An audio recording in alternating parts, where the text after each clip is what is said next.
these starting odds for the British Open. Too high, so too long, or too low, which we're talking too short. Let's go Jon Rahm, plus 800, the favorite right now. Reid Fowler, these odds too long or too short?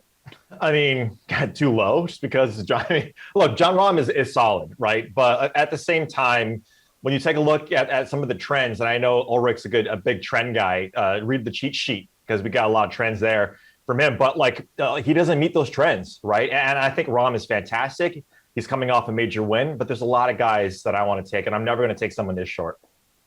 How about you, Ulrich? Yeah. Big trend guy? I mean, yeah, that's me.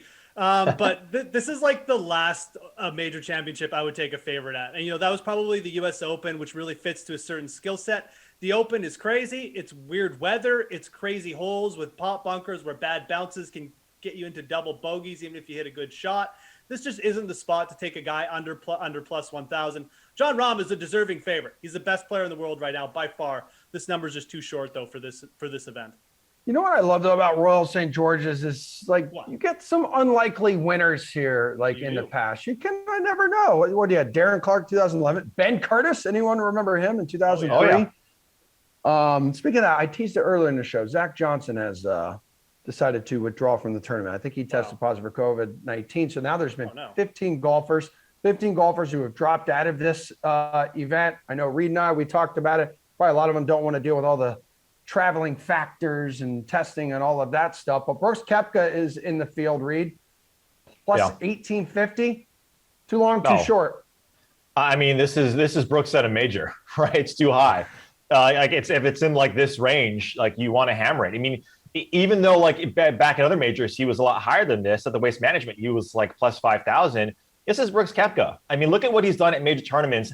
Just his last two major tournaments. This guy needs no explanation on why he should be one of the favorites on your betting card.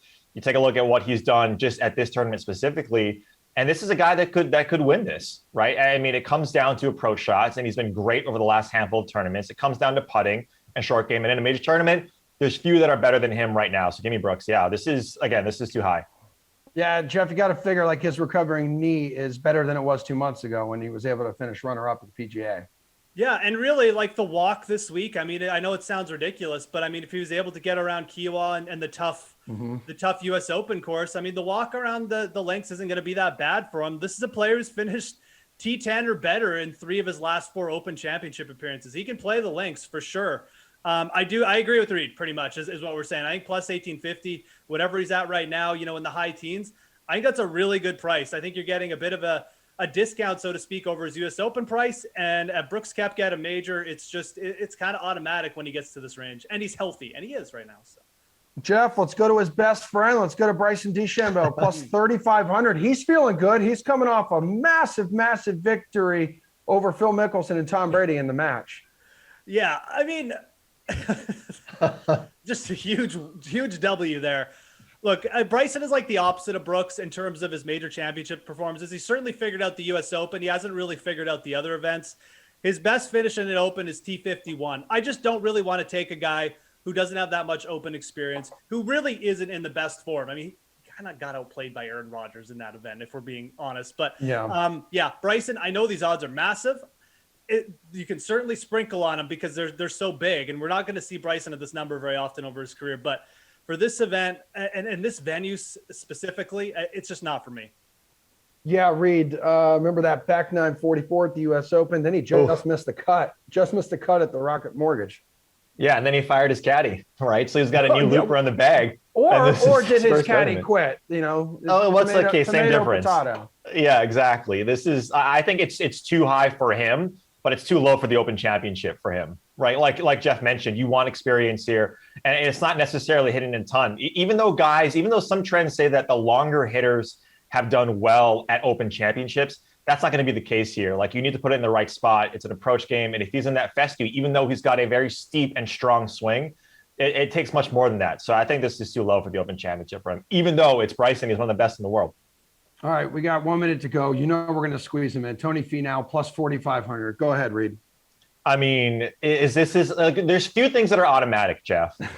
Death, taxes, Betting Louis this season, absolutely. And FINAU at the Open. No, I'm just kidding. The Open Champion. Yeah, I know. To finish second. Look, I mean, FINAU's had a great record at the Open Championship, right? So again, this is a tournament that you can see him win. The past like average odds of the winning players over the last handful of years has been around plus 7,000.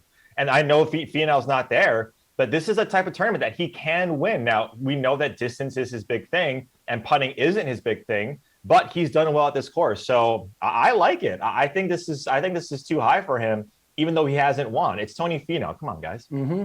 Jeff, you have 5 seconds. I'm not kidding. I don't mind it at all. I actually like this price. I think you're getting good odds on Tony Finau this week. Like Reid said, he's a good open player. Absolutely.